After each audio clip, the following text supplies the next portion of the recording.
Hello, how are you? You know who it is. You know who it is. Amber Nicole, your favorite diversity specialist.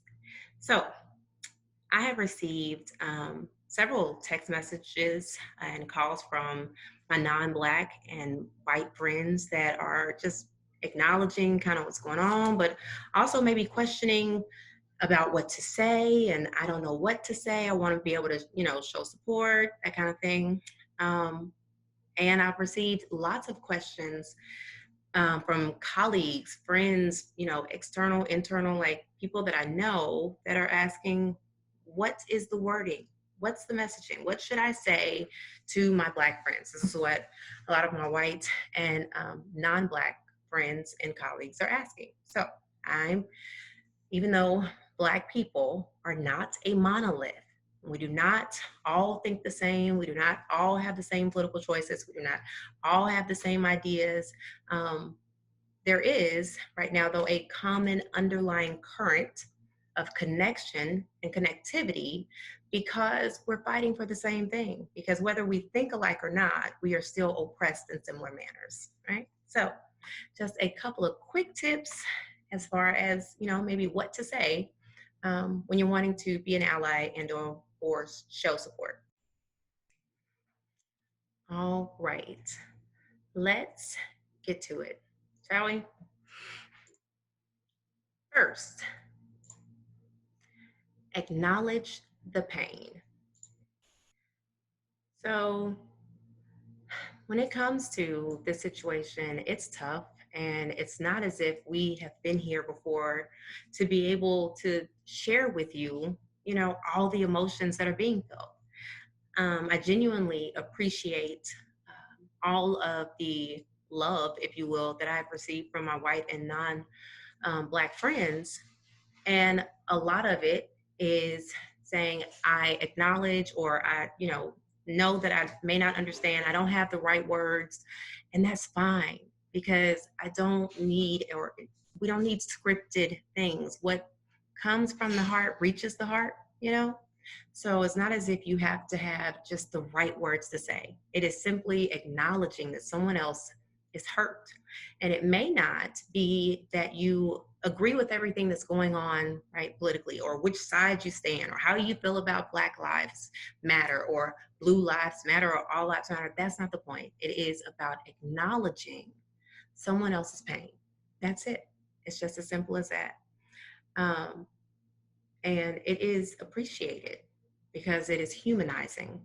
And one of the disturbing things about what we saw when it comes to, or when it came to the George Floyd video or any of the videos, is that the humanity, right?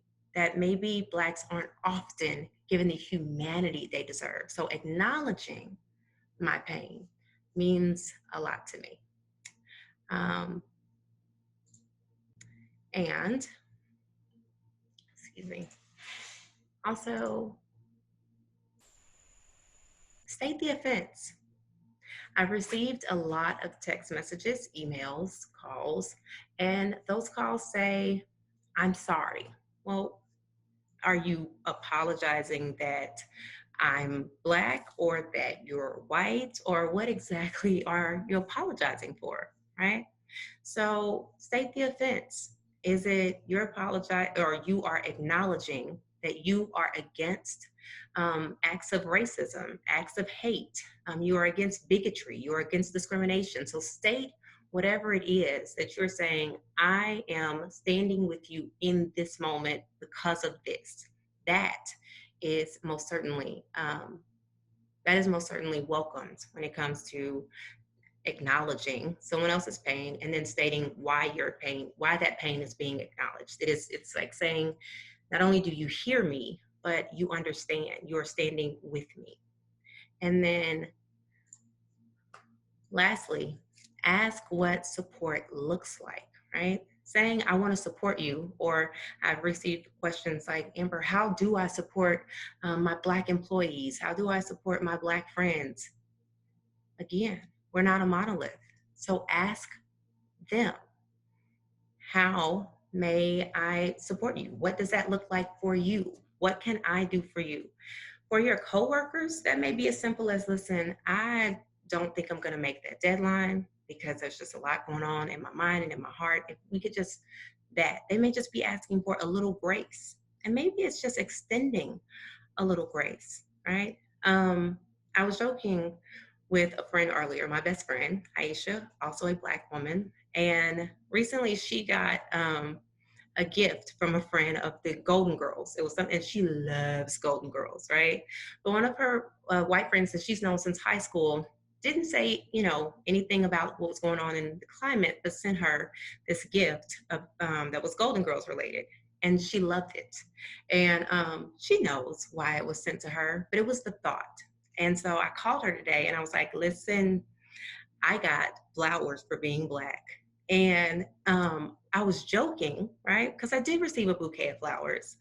And it meant something to me because it was an acknowledgement. I don't know. There's no right gift or right way to say, damn, I'm sorry that, you've dealt with certain things in your life. There's no gift, if you will, that says that, other than not just standing with me, but standing up for me, being an ally in spaces where I'm unable to advocate for myself.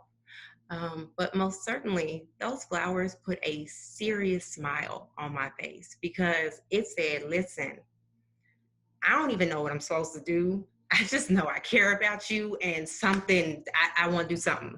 And if that looked like flowers, then I am here for the flowers.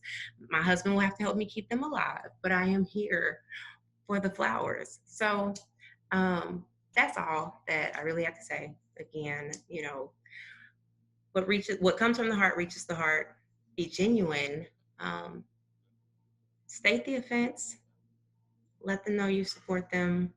And at the end of the day, make sure that you're being inclusive in your everyday choices, right? Make sure that you are checking your own bias in your own life because having that one Black friend or caring about those coworkers in this moment doesn't mean that there aren't certain things or certain biases that you perpetuate or microaggressions or micro inequities at other times that may have sent different messaging to those same friends. So that is all I have. I am Amber Nicole, your favorite diversity specialist, and I'll see you next time.